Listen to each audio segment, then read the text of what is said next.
What's up, guys? Welcome back to Inside the D. If you want to look for a good Christmas or Hanukkah present, you might want to check out the link in the top of our description for our new Inside the D merch. As you see, I'm wearing a shirt here. Ego's got the crew neck. He's got the hoodie right next to him. I've got the hoodie right here. It's a blue hoodie. Not the only colors we have. We have a lot more colors. Crew necks, t-shirts, hoodies. Check them out. Get yourself something nice. It's going to be great. Nice fit. Very soft. And it's pretty great. So the link is in the description. Check it out. All right, so first off, we're going to start off with something that Eco hates, as we say every time. And probably if we end up posting some of this to TikTok, we're going to get a lot of hate on. And that's the MLS Cup.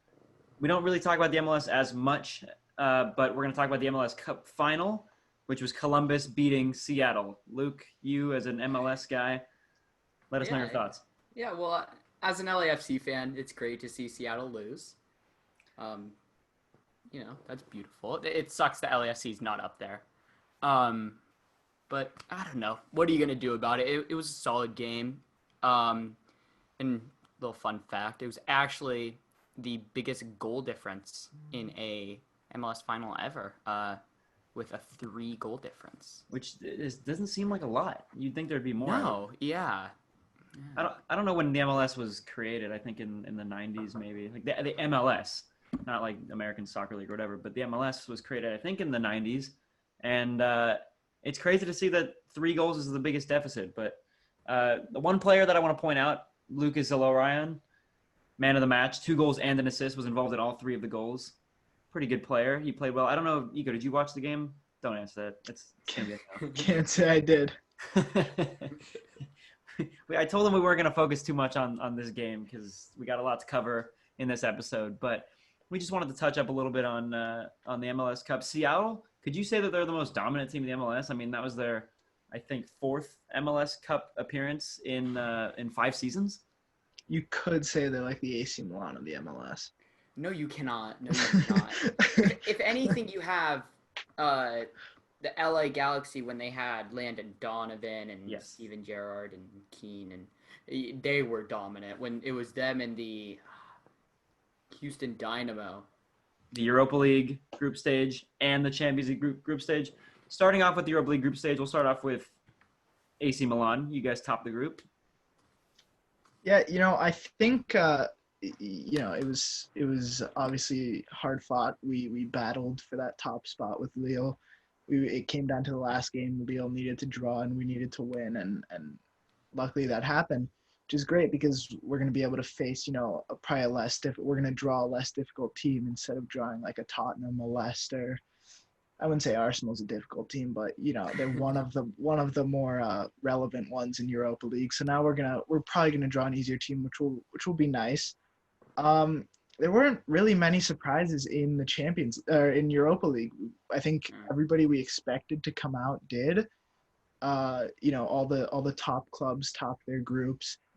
None of the groups really were challenging. Not that many came down to the line for that top spot, except AC Milan and Lille. But I don't know. There weren't many. Yeah, that was expected.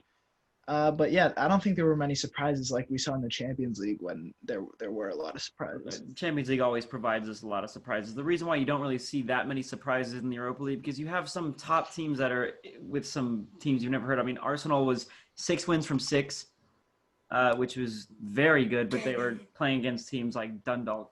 From only games they can win, so they need to get those wins. So that was an easy group. Like Arsenal statistically had the best group stage performance, but against lesser known teams, which is why we don't really see too many surprises. 6 wins is 6 wins. 6 wins is from 6 wins, but is that going to help you guys in the knockout stages? Are you guys ready for the harder competition? Absolutely not. But you know what? I think that it's important for what's been a poor Arsenal side for a little confidence, even if it's against these lesser teams. I think it's nice for Arteta to try new things, and like he tried Lacazette as the 10, and it worked. And I mean, we tried it today against Burnley, and it didn't work. Aubameyang scored. Yeah, finally getting back in form. Not for Arsenal. For Burnley. I do want to talk about one thing though in Europa League, and that is Steven Gerrard's team, Rangers, topping their group over Benfica. obviously wasn't that challenging, but I think a lot of people did assume Benfica to come out on top. But Steven Gerrard's Rangers have been very good. I saw a statistic. Their right back Tavernier has something like around 30 goals and assists combined as a right back. That's pretty. I think that's pretty crazy. But they're a very fun team to watch, and I was honestly surprised that they came out first. But they look pretty strong. They won I think 4 of their games and drew 2. So went unbeaten in the group. And I honestly think they could be one of the like Cinderella teams in Europa League. Hopefully they draw an easier side like one of the not too difficult of a team, but I think they're a strong enough team to beat out any of the second place teams in the table. What surprises me a little bit about Rangers is not only did they top the group and beat out Benfica, but also it's surprising to me that in the Scottish League they're first place. I would expect Celtic, who by the way finished bottom of their group in Europa League. What's more surprising, I guess, is what I'm asking. Celtic finishing bottom and not leading in the Scottish League, or Rangers finishing top and being first place in the Scottish League? I mean, I don't really watch them that much, but I got to see them play twice versus AC Milan, and their team just looks. They look old. They look slow. They had a couple glimpses, like when they went up 2-0 on us, but they were a team that it looks like they're a one-half team. They come out in the second half and they're all tired and they don't have that winning mentality when Rangers actually they push in the second half and they go even harder and they're battling until the final whistle, which is something you need in soccer, and we don't see that really from Celtic. So I think it's Rangers' time, and who knows how long Steven Gerrard's there before he goes to a bigger club, but I think as long as he's there, they're gonna keep staying at the top of the group. Yeah, I mean it's been 9 years straight that Celtics won the Scottish League, and not to speak too soon, but it looks like Rangers could potentially break that 9-year streak. Yeah, they're undefeated this season. Actually, they're 15-2-0 in the Scottish Premiership, and with only 4 goals conceded. So that's amazing. Quite dominant. Yeah, you could say.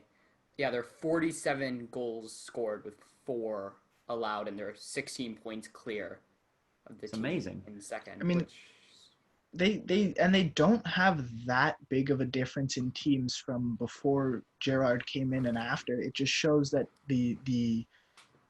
his managing has really helped improve them. He's actually built up a lot of the players, and now a lot of these players are getting looked at by the bigger clubs, and he possibly could have helped jumpstart a lot of these players' careers. It's a very big possibility, and then also looking at Celtic, they lose some of the players like Kieran Tierney, who is obviously a very young left back who was their captain for a little bit as well. Losing him, very hurtful to their team. Their new left back is on loan from AC Milan. Who is that? Laxalt. Hate him. Oh, really? Hate him. Absolutely hate him. Why do you hate him? He's just not. He was not. He didn't play like we wanted to. I really wanted to sell him because he would have given us the funds to buy another person over the summer, but didn't work out. But So you hate him? He's just not. I don't like his play style. Waste of funds. He doesn't like to share the ball. Got it. So you'd prefer your current left back situation over Laxalt? Theo Hernandez, one of the best. Yeah, I'd assume. Yeah. He's not a bad left back, I guess you could say. Definitely in the top 5 left backs in the world. Up there with Chilwell, right, Eco? Above, but yeah, up there. Kieran Tierney's up there. What do you mean? Come on. I'm sure. If we could rank all of our teams left backs, I think it would go Theo Hernandez and Ben Chilwell, number 1, and then Theo Hernandez, Ben Chilwell, and then we'll put Tierney down here. He's like 5th out of. Doesn't Saka play more of a left back for you guys than Tierney? If Tierney's in, he's playing left back. Okay. Tierney's a wonderful left back, very good. Saka's a decent left back too, but you're not going to put him over Tierney when you can put him on the wing. Yeah. How often do you guys play Saka? He started the last few games at left wing because we've moved Lacazette down to the 10 and Aubameyang in the middle. Yeah, but Alba was getting tested at left wing for a little bit. for like a season and a half. He Yeah. was, Yeah. which I personally am very against. He's a striker. I don't know why they would put him at left Arteta wing. out. Well, I'll say it now. I don't like him, and I was talking with my family, with my brother and dad during the Arsenal game, and we decided that Arteta, if he's going to get fired, which looks like a possibility, that he needs to go by the January transfer market. I Yeah. think If a new manager comes in with players that Arteta has signed, which we saw with Unai Emery, we saw him sign big money for Pepe, and it didn't work out. So No. it sucks when it's not your don't player. count him out. Don't count him out. I I think think Pepe I am. could. I really think I am. He's not getting to that 80 mil price tag ever again, but I think he's gonna slowly get back to form. Something that I strongly doubt will happen, but if I was an Arsenal fan, I'd want this. We just talked about him. Try and go for like a Gerrard who's been able to take a team that wasn't very great and using the same players and turn them into a strong team. I feel like that's something that could really help Arsenal because as of right now, they don't really got the funds to buy anyone else. So I think you guys should be looking for a manager who's good at taking a team that he already has and building them up. I don't really see Steven Gerrard going to No, Arsenal. I don't feel think like so either. the only Premier League team I could see him going to is Liverpool, but Yeah. I don't That's think not that going to happen. that's just not going to happen. It's Jurgen's not going anywhere anytime soon, and if he does, I don't think they're going to replace him with Gerrard. Yeah. I don't know. I wouldn't be surprised if once Gerrard's contract's up, he goes to a big club. I wouldn't be surprised either, but I don't think Arsenal. Arsenal. And that's like Frank Lampard wouldn't go to. I guess you could say, let's just say Liverpool, for example. He's not going to go to Liverpool. He's not going to go to United. Like, you wouldn't see him there. Maybe City, maybe West Ham, because he played for both those clubs. Yeah. Yeah, But but he's a Chelsea man. He's a Chelsea guy. Arteta's a Yeah, Arsenal man. I mean, and he should have Everton. gone to Everton. Yeah. Or Although PSG. Ancelotti is Yeah, pretty class Ancelotti's manager. great. former Yeah. Chelsea manager. We messed former up. PSG. Yeah. You have Unai back? No, wait, never mind. You don't want Unai back. Where is Unai Maybe right they now? treated No. him too harshly. Where is he right now? Unai's not doing I very honestly- good. Or is he doing good? I don't remember if he's doing very bad or very good, but I remember it's he have a one of team? those. Yeah, where is Yeah, he? he's in La Liga. I'd see that. He came from La Liga over to Arsenal. Oh yeah, he's head coach of Villarreal. Yeah, Villarreal. He's not doing too poorly. I mean, he's doing all right. Or the team is. I don't know. I haven't really watched any of Villarreal's games, but they could potentially go unbeaten in the Europa League. Well, they are top 4 right now. Unai Emery. They're playing very well in La Liga well. and in the Europa League. They could finish top of their group, but their last game was postponed against Karabag due to COVID reasons. So they have one more game to play, which I'm assuming they're going to win. One second. I don't want to say they're playing very well. They're getting a lot of draws, and that's where most of their points are coming from. They've got 5 draws, 7 draws, and a loss, which don't get me wrong. It's great, especially for Villarreal. They're not a very strong team, but I wouldn't go as far as to say they're playing very good. Top 4 is top 4. They're doing well, I think. Right. Is a way that you could say.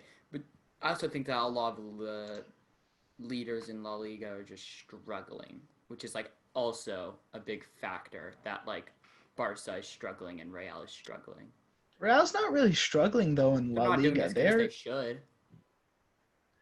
Yeah, but they're team not. they I have- wouldn't say they're I'd say the only big team that's actually struggling is Barcelona. Well, and Atletico Madrid's doing great. I wouldn't even say that they're Yeah. struggling, boys. If I'm being honest, I feel like yes, they have the expectations to win all these games, but if they lose to a team, I mean that doesn't mean they're struggling. I mean Aston Villa beat Liverpool 7-2. I wouldn't say Liverpool's struggling. You know, they had a really bad loss. But that's a one-time thing. Yeah. Barcelona's consistently losing to these little teams. That's No, why but they're Liverpool's in drawing to Fulham, and they're they lost to drawing. Brighton. They're still getting the point. They lost to Brighton.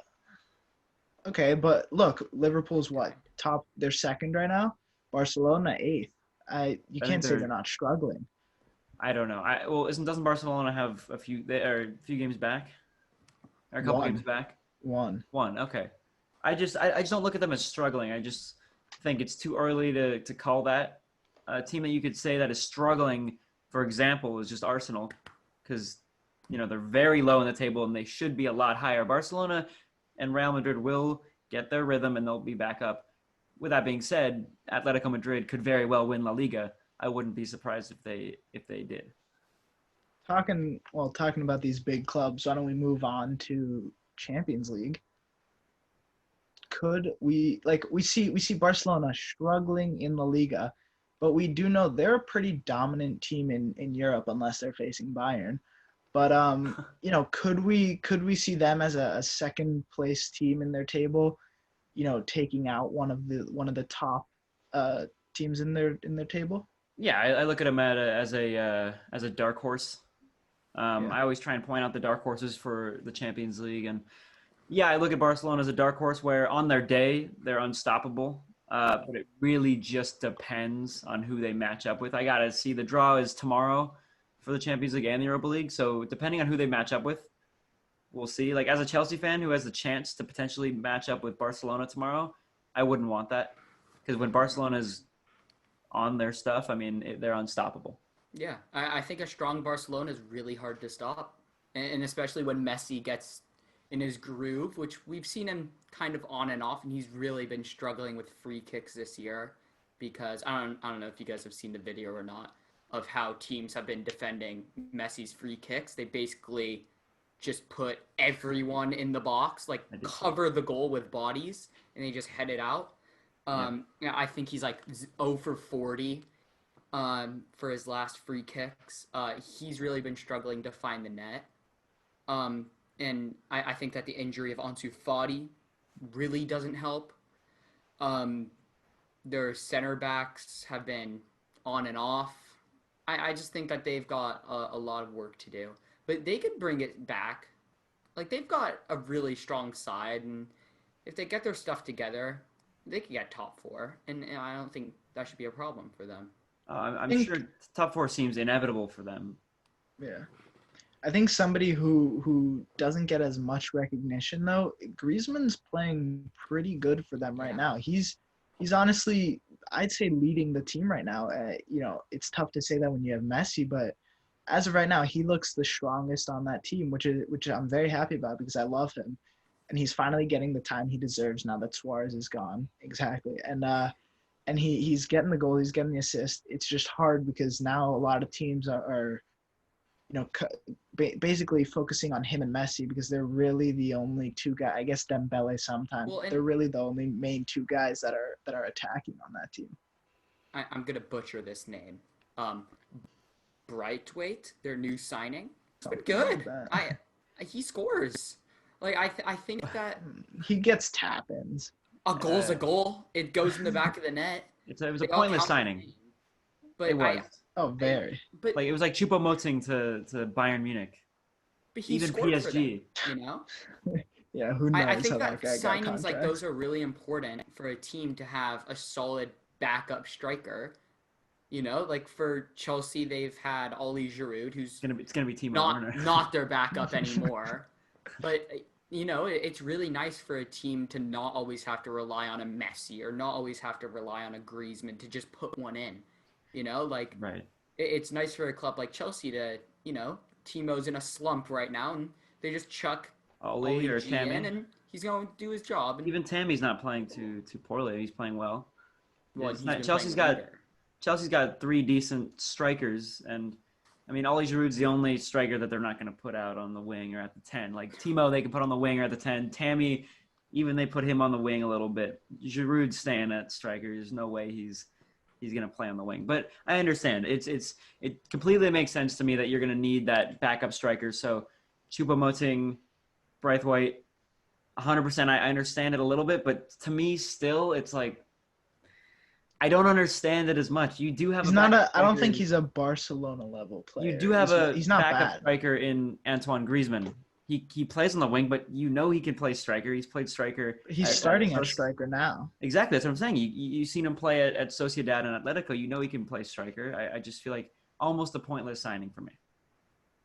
I think it was a cheap one though. So hopeful. like, it's not that big of damage. A team I really want to talk about, Munchen Gladbach. I was so happy they beat out Inter Milan. Inter came in last, which is something I think we should talk about because Beautiful. they're not even going to Europa. Shakhtar made it to Europa over them, and it's very exciting. But I don't think Gladbach will be able to do much. But I think they should be a team that you need to fear, like a top one of the top or like top teams in Champions League. They can't just that team can't go unnoticed because if they catch you off guard, they will like we saw versus Real Madrid. They'll put one, two, they'll put 3 goals in on you, and all of a sudden at halftime you're down 3-0 to a team you didn't expect was this good. So I think teams need to not really count them out. I agree because you're right. They've had some crazy competition. They've had Inter Milan, Real Madrid, and Shakhtar has been a pretty good side in the Champions League, better than I think we all expected. Uh, I feel as if Mönchengladbach, if they're going to match up against, say, Bayern Munich, Man City, dare I say Chelsea. Man City, they're Man, not they're very not good beating in Man Europe. City. They're I not don't see very them. good in They're Europe. not strong. They're not going to beat Champions Man League City. squad. If Mönchengladbach draws Man City tomorrow, they're not going to win. They're not No. going to win. There's no way. It's not going to happen. I don't know. They could be a dark horse. They could be the Cinderella team. They'd be a dark horse in Europa League. I don't think they're a dark horse in Champions League. I think they they'd could be do it better in off in Europa League. They've got a better chance of winning the Europa League. Of course, they're not going to choose finishing third place rather than second, but they have a much better chance of winning the Europa League than I think going far in the Champions League.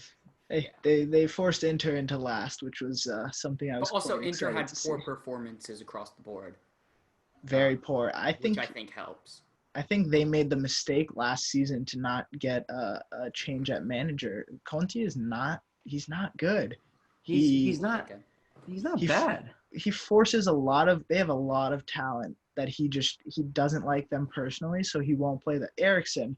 I mean, we saw him come in in their last winner go home game, and he makes the difference that they need, but it's just too late. We see him doing the playmaking. He should be always in that starting lineup, but him and Conte don't get along, so he just counts him out, and we see that a lot. I think Conte's also not good at all about changing his lineup. He will always keep the same one, and his players get tired.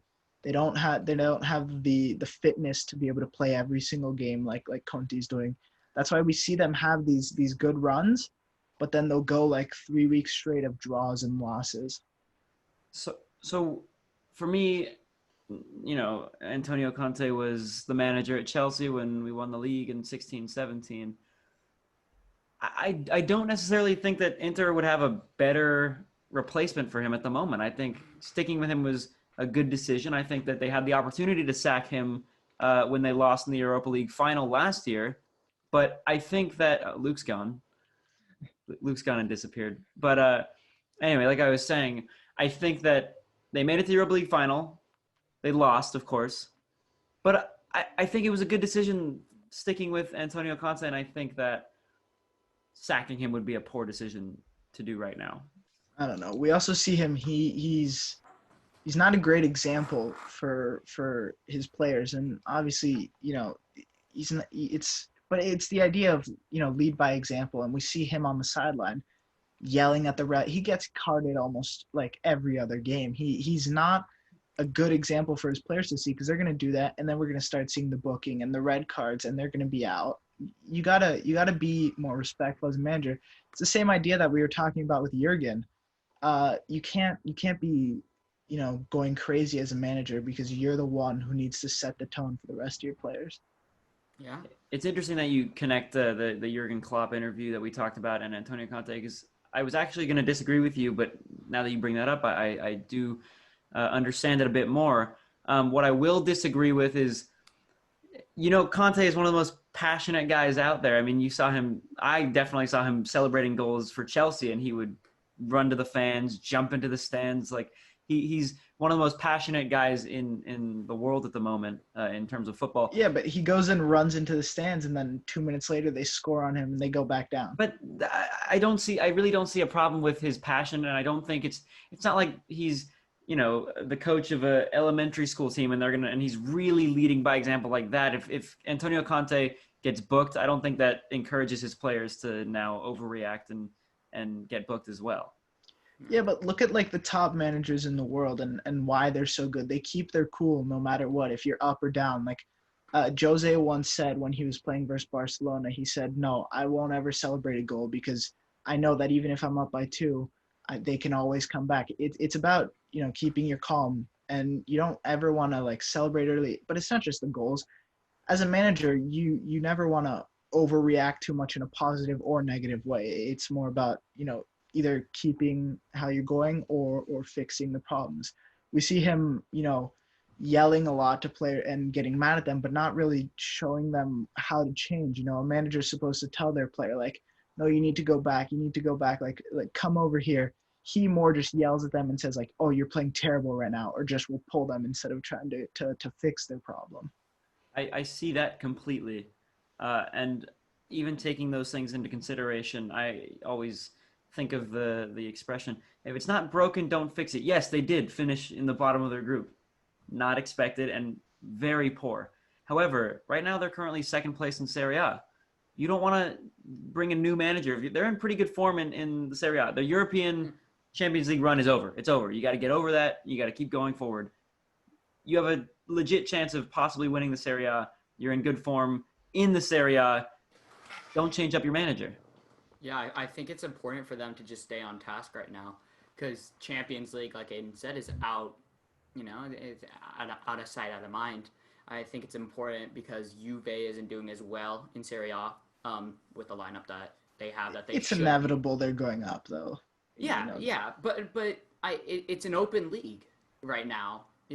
Like kind of for anyone to take, and well, also saying that Milan's form does not continue, but it's a lot like what we're seeing in the Premier League.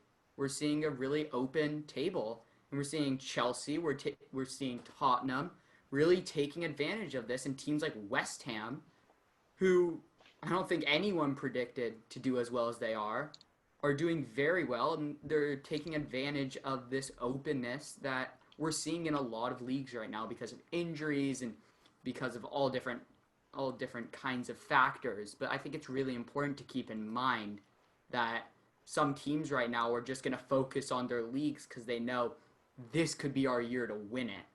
And instead of saying, let's push really hard in Champions League, and if we get knocked out, we get knocked out.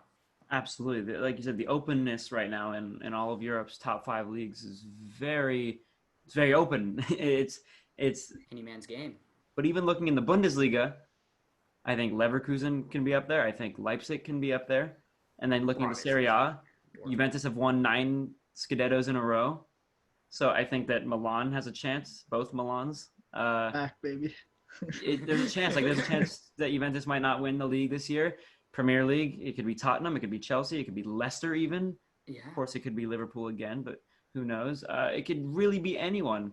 And I think it's so far pretty exciting because there's not like a clear winner for any of the leagues at the moment. Something that I usually don't bring it back to the Premier League. I try to bring it to other leagues, but this weekend we saw Chelsea lose, and this was the chance for Liverpool and Tottenham to expand their lead.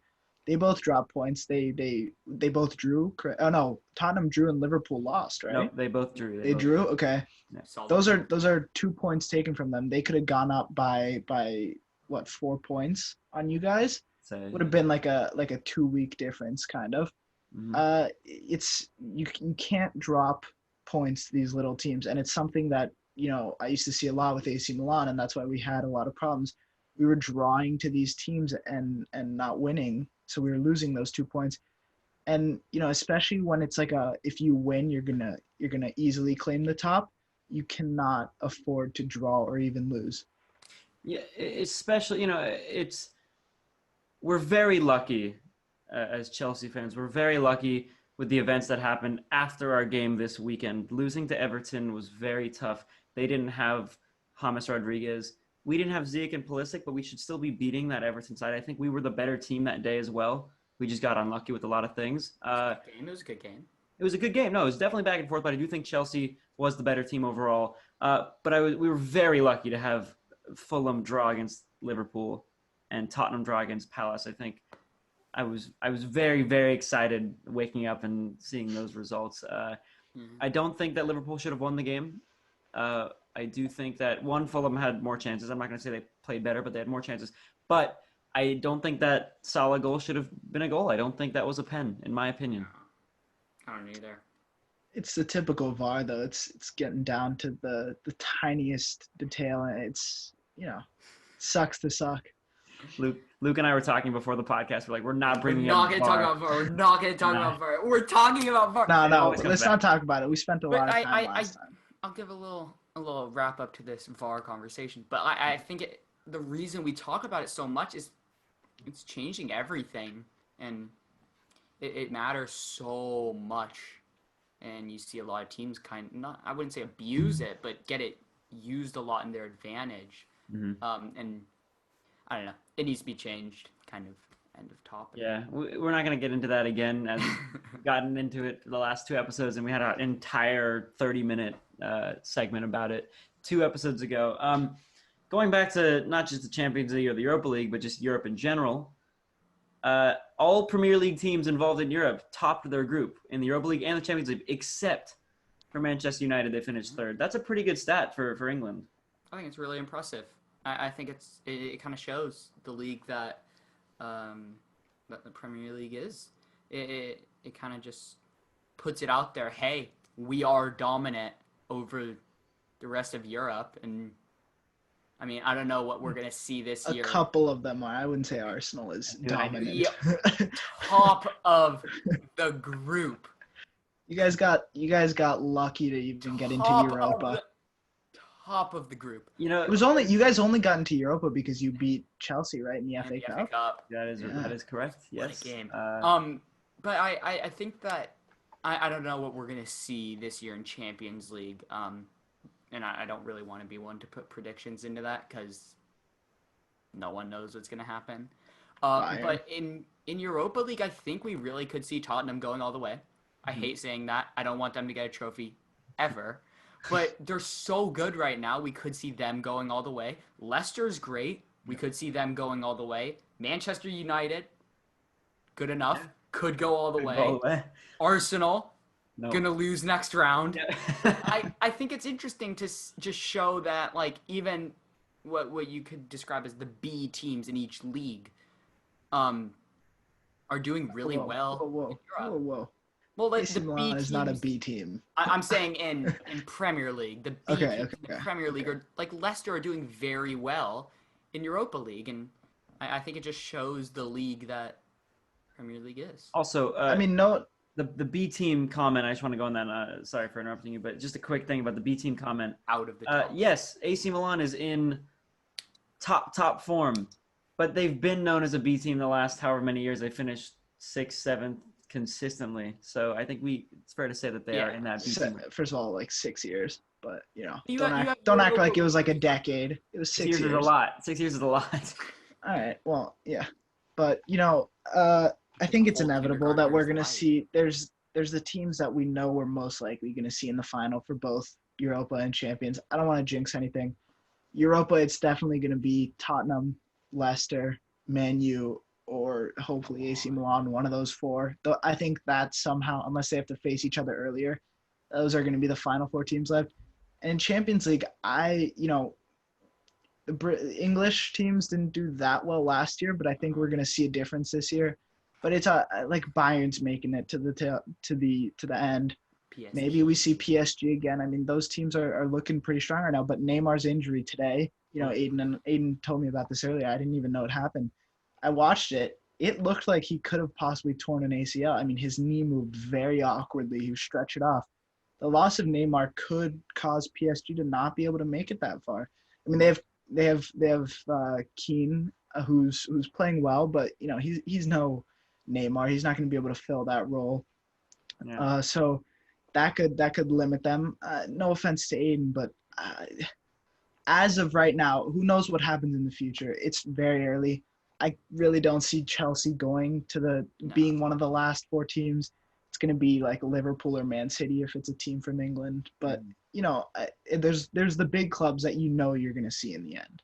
Yeah, none taken, by the way, on the Chelsea comment. I mean, it depends on who we, if we draw, let's say, Porto, then I have no doubt that we're going to go through. It depends on who we match up with. I can see Chelsea at their best is very good, but is it good enough to beat teams like Bayern Munich? Unfortunately, no, it's not. And like we saw last year, we weren't able to beat Bayern.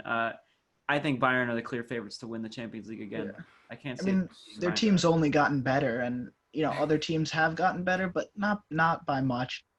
And Bayern's probably, I'd say, weakest point was their left mid, and now they've brought in a world-class talent. He's playing great for them right now, Sane. If he stays healthy, he's just going to add a lot more to the attack on that team, and it's just going to make it much more difficult for anybody to beat it. But Aiden said at Chelsea at their best, and I completely agree with him. They're very strong when they're at their best. But they're not very consistent with staying at their best. Aiden can agree with me. They'll play very well, and then they'll play good. Don't get me wrong, but they Just don't. not to the level that they can. Yeah, no team does this. No team plays at their best multiple weeks in a row. So to be able to beat a team like Bayern or, Real Madrid's very strong in Europe, even though they were barely able to get out of their group. I think they're going to be very strong. You got to be at your best, your A game, especially since it's 2-legged games this year again. You got to be at your best. I want to touch on that for a second, though. The 2-legged games. I loved, I understand the 2 legs, but I loved it when it was one because it's the one game that you focus on and you're like, yes, like I have a chance. If you're watching a 2-legged game, the first leg, it's like, whatever, we still have another one. But if you go down like 3-0, you don't even care about the second leg. You're like, yeah, I'm not going to win this. Well, unless you're Liverpool. Comebacks, Liverpool, Roma against Barcelona. Liverpool's has to be one of the best of all time. Liverpool is one of the best. PSG Barca. PSG Barca was one of the best. I think Roma Barcelona's was very underrated. Roma coming back and beating Barcelona. I think I would rather have the 1 games, but you got to understand the 2 legs make sense. 1 home fixture, 1 away fixture. It's like in American sports. You have best of 7 or best of 5, however many. Like you each get a certain amount of home games and away games. So I agree with it. Unfortunately, like if you're Bayern Munich, you could have 1 off game and then you're out of the Champions League. Imagine that. But that's what makes it more fun. Yeah, it does make it more fun, but it's a little less fair, I think. But yeah, I think the whole idea of the Champions League is, who's the best team in Europe. And I think that the one and done doesn't really allow that. But I think that last season they did that right. Yeah. Last season they did it just for COVID. I think halfway. They did it right. I think they did it the best way it could have been done. It's a neutral ground, which in COVID, realistically, home and away doesn't matter as much as it normally does. But still, the traveling affects the and play. the fans are back. But 2,000 fans compared to 100,000 is a big difference. 2,000 compared to 0 is also a big. Yeah, but I think that it will never come close to like a whole stadium yelling at you. Of course. I mean, and also we see with COVID though, before that, the fans, it was usually for home games, it was mostly the home team, but there was also the away side that had the fans. Now during COVID, the 2,000 fans that are in there, they're all home fans. You're not gonna get a single away fan in there. That's right. That's correct. Yeah, which I think it's great. I think obviously we want fans to come back as soon as possible and as safe as possible. But again, like it's got to be 2 legs, like you said. I mean, say it's Chelsea, Bayern Munich. Bayern Munich's not going to want to travel to London. Chelsea's not going to want to travel to Munich and not have a reverse fixture. It would be just too unfair. But this is a fair way to do it, to have 1 home and 1 away. Also, if you're Bayern Munich, like I said, if you have 1 bad game, you're not out. You have a chance to prove yourself again, and that's what makes you the best team. Is if you can consistently do well rather than just have 1 bad game and you're out. Well, quickly, something about the fans. Correct me if I'm wrong. The only places where fans are allowed are Bundesliga and Premier League, correct? Yes, but that's imagine Bayern Munich with No, fans. no, but I'm saying like a team who plays versus, say it's like, I don't know, Juventus versus Bayern Munich at one point. I see. They're going to be playing at Bayern, and Bayern's going to have their fans, but they go back to Juve, and Juve has no fans. I Well, I'm don't sure know. UEFA has some type of different guideline, I think it depends on the country, though. I don't know if UEFA really has a say on how many fans are allowed in a stadium. I Or- think, or if there are just none. like for the Premier League, I'm not too familiar with other countries' regulations, but for the Premier League, for example, Chelsea can have fans, but Leeds Arsenal cannot. had fans today. Right, Arsenal can, Chelsea can, Leeds can't have fans because they're in tier 2 or I'm not sure how it goes. I think it depends on COVID cases per city. But I guess 100,000, yeah. something like that. So Leeds can have fans, Chelsea can have fans, Arsenal. It depends. It really depends. So who knows what teams can have fans? Again, I don't think it's up to UEFA whether or not they can allow fans in the stadium. It's up to the country's government. I think that it needs to be taken slowly, and all the precautions and safety measures need to be taken very seriously. And here in America, we are just now seeing the vaccine be starting to get shipped out, which is fully a step in the right direction. Yeah, but not to get into that much because it's not crazy about soccer, but there's only certain nations are going to be able to get it. Some aren't, so you can't really judge that in soccer. But like Aiden said, I'm sure there's going to be rules about the fans because it would just be completely unfair to have fans for one home team and then you go to the other side and they just have nobody. But fans isn't the only thing. The travel, it's mentioned, but a lot of people underestimate the players traveling, especially these long distances. Sometimes it can be the time change can be hard on the players. Underestimate how much of a toll it takes on a player to be consistently changing times. Yeah. Absolutely, 100%. I mean, this is obviously the weirdest year in not only soccer but the entire world, pretty much. Things are going to be different. Things are going to be tough, but I mean, like Luke said, it's a step in the right direction. Everything is looking like it's going to be a step in the right direction. Who knows? I'm not going to predict the future. I was the one who said, "Oh, we'll be back in school in April of 2020." Like I was like, after spring break, we'll be back, and here we are, almost April 2021 in a few months, and we're not going to be back at school. So it's that type of thing. But you know what? It's going to work out at the end of the day, and the Champions League is going to prove that the best team in the world will win. And I again think it's Bayern Munich. Yeah. Inevitable. They're just great. Oh, absolutely. Yeah, so we've got another game today. And today I'll be the one asking the questions, and the boys have whiteboards to write their answers. So there is no cheating today. At a sign. Not quite a So whiteboard. I'm gonna read out the whole question, and please wait until after I read out all the answers to flip your sign. Yeah, Go King. That's not soccer. Okay. Sorry. All right. So the first nervous. two are about Premier League. Wait. Are we going multiple choice like A, B, C, D? Yeah. Okay. Okay, so this first one's about the 2015-16 Premier League season. Gosh. The top goal scorer had 25 goals. Who won that year? Leicester. Who was it? A. Jamie Vardy. B. Harry Kane. C. Sergio Aguero. Or D. Romelu Lukaku. All right. Can I answer it, or are we doing it? Well, no, just flip it at the same time. All right. Let me just write the player's name so you don't Wait. get it mixed up. This is tough for me, actually. I'm going a bit risky. I'm going to be honest. I think we have the same person.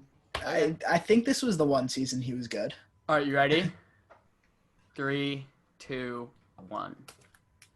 I don't know if you say I have Harry Kane. Oh, Yeah, Aiden. Oh, Harry Lukaku. Kane had Harry Kane. 25 goals. really? Yeah. Wait, how many did Lukaku have? I Is he think up it's there? 18 or something. Yeah. I knew it wasn't Jamie It was- Vardy. I know he had the record for like most consecutive games. So with the this club. was the top 4. Pretty sure it was Harry Kane, Vardy, Aguero, Lukaku. Yeah. I knew Harry Kane. Aguero Kane would had a have been my monster season. second. Is Tottenham? First of all, didn't Arsenal finish second in that? Yeah, Tottenham was third. Third? Harry Kane Is that was- Chelsea's 10th place year or no? Yeah. Yes, because it was in between our 2 titles. Yeah. Yeah. So weird. All right, we're gonna go with the same year, right? 20 2015-16 Premier League. The top assister had 19 assists. I think I know this one. Who was Oh, it? Couldn't have been. Dimitri Payet, Christian Eriksen, Mesut Ozil, or David Silva? Oh my. I mean, you really got to think about that. It's so hard, but I'm gonna regret it. But here we go. I got it. Tell me when you're ready, Eeks. I'm ready. All right, 3, 2, 1, flip him. I have Ozil. Yeah, Ozil. Really? Ozil. Because wow. Arsenal finished second. If they don't have like He's a up crazy 2-0 goal scorer, on me. if they don't have a top 4 goal scorer, then they've got to have a top something assister, right? So Yeah. Mesut Yeah, Ozil. what year was Silva's crazy year? Year Before. after or year before? Must have been before. Yeah. Must have been before. All right, Yeah. we're All gonna right. switch to Europe. I'm me gonna some blow Serie another A. lead, by the way. I blew a 2-0 lead in the last game against League. Bring me Serie A. All right, so we're on question 3 out of 5. I reckon it's a La Liga question. With 31 goals all time, who is the top goal scorer in Europa League? All Is time? it A, all time? I know who it is, I think. Is it A, Henrik Larsson, B, Radamel Falcao, C, Kevin Gamiero, or D, Klaas-Jan Huntelaar? Long names on this one. What was option B? Option B was Radamel Falcao. I'm not sure what team he was with. He's been with Monaco, Monaco. Chelsea, Man United. Gotta think about that one. Tell me when you have an answer. I think it's someone that I didn't put, but all right, ready? All right, All right, what do you wait. guys thi- Okay, go. Okay, go. 1. Falcao. See, I was thinking Falcao. I don't think it was Larson because he was with It Arsenal is when Larson. Is it really? Larson, yeah. Yeah, because think about it. The teams Falcao's not playing in Europa, But Henrik except Larsson Monaco, was, maybe. But Larson was with Arsenal for a long time, wasn't he? Or was I thinking I of? don't know. I think I was thinking of Lundberg. I don't think Lundberg, Larson yeah. was with Arsenal. Oh, I was thinking of Freddie Lundberg. Lundberg. Oh my! How could I not pick Larson? Oh, All Come on, right, it's 2-1. 2-1. I'm telling you, right. I'm blowing this lead. I'm gonna blow this lead. We're going to the Champions League, and I feel like Eco has a No. solid chance at this one. I want to win. I want to win. In the 1994-95 Champions League season, the top won it. goal scorer Oh. from the group stage all the way through the final had 9 goals. Quite modest. Who was it? Was it A, Roberto Baggio, B, and I'm going to butcher this one, Risto Stoichkov, Okay. C, George Weah, or D, George Hagi?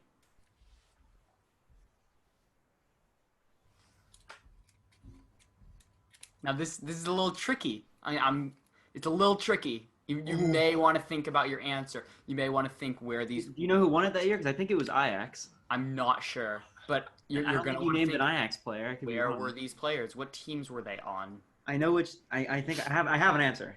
All right, Iko, you have an answer? Yeah, but I'm Right. not too confident. If I would not be This is one of the I think there's Three, 3, two- 2, 1, flip them. George Weah. Yeah, Yeah, George Weah. So you Yeah, guys Yeah, both he was get- AC tied. Milan, wasn't he? yeah, he was. I think. Yeah. I think he was at with us at PSG. No, PSG. Really? Yeah, for 1 I year. thought he was at the only reason PSG. I went for George Weah because you said Iko's gonna get this one, and I just think whenever I think of Weah, I think of AC Milan because that's when he won the Ballon d'Or. Yeah, yeah. He won the Ballon d'Or either the year before or year after this, Yeah. and he was at PSG. If you asked me who won it, I'm pretty sure it was Ajax. I was trying to think of Ajax players. Yeah, that's so- an interesting one. Yeah, when I was. So doing I have a research. 3-1 lead. No, it's still 2-1. I got Oh. Weah. Well, Oh, right, you got Weah. 3-2 because you guys both got that. So 3-2. 4-2. 3-2. Oh no, sorry, 3-2. sorry. So Or Iko's, it just Iko's got to 2-1. get this to tie It's this still up. 2-1. Yeah, we just 2-1. plus 1 Aiden. 2-1 and 1. Yeah, I get a point. All Come right, on. Luke gets a point. Luke gets a point. All right. For us being smart. All right. In November 2019, Sead Kolasinac fought off 2 robbers who were armed with a knife. Oh, what? Yeah. Who was he with? Is it A, Alex Lacazette, B, Emiliano Martinez, C, Mesut Ozil, or D, Eddie Nketiah? Ooh, I knew this was gonna stump Eco. I knew it. It's not gonna. It's stumping me. I literally I asked this to my brother and he I didn't even finish question on the dot. I'm between two. I'm between two as well. You gotta pick one. Because I feel like you wouldn't do this. I'm gonna go with one though, and I'll explain my reasoning. I don't reckon it was Emi Martinez, but I have reasoning for not choosing one. All right, I'm going for it. Ready? All right. 3, 2. Let me tell you why. Ozil versus. They fought off. It was They Emiliano Martinez. Yeah, and let me Okay. tell you why. They fought off guys, knives. Martinez is a big guy. He's definitely the biggest guy out there. Would The rest you of like them- for me to clarify the question before you give your final answer? Well, no, I can't. Who was he with? Only Sead Kolasinac fought. Who Oh was wait, he- I thought the answer with? was Martinez. I'm not gonna say the answer. Who Oh, was I said Ozil. with? Martinez. Yeah, who is it? It was Ozil. It was Mesut Ozil. Ah, Mesut Ozil sat with their wives in the car as Sead Kolasinac fought off Where's- two robbers. The only wait, reason, Ozil didn't do anything? Nope, he sat in the car. hold on. Here's the reason why I put Nice. Ozil. I almost didn't put Ozil because you already put Ozil for another question. Yeah, that's why. But I felt as if who would be hanging around with Kolasinac? I don't think Nketiah. I don't think Lacazette. I think he's too. I don't know. I don't know the relationship between the Arsenal players. But Ozil. No, seemed like Martinez, most- because he was a big guy. I didn't think Martinez would be hanging around with those guys. I didn't see it. I don't see it. You've got to look at that video. There's a video cam of it. It's ridiculous. So 4-2. Big So dub for Aiden. No choke. Was that the last question? Yeah, 5. Yeah. I've done it, boys. Get it. He's won one! There you go. Get it, son. Get Come on, it! lads. Oh my goodness, guys! I've won it. I've won a game. I beat Eco. Next week I'm gonna get my revenge against Luke, hopefully. But I almost blew a 2-0 lead, but I didn't this time, guys. Thank you for tuning in to the podcast. We'll see you guys next time.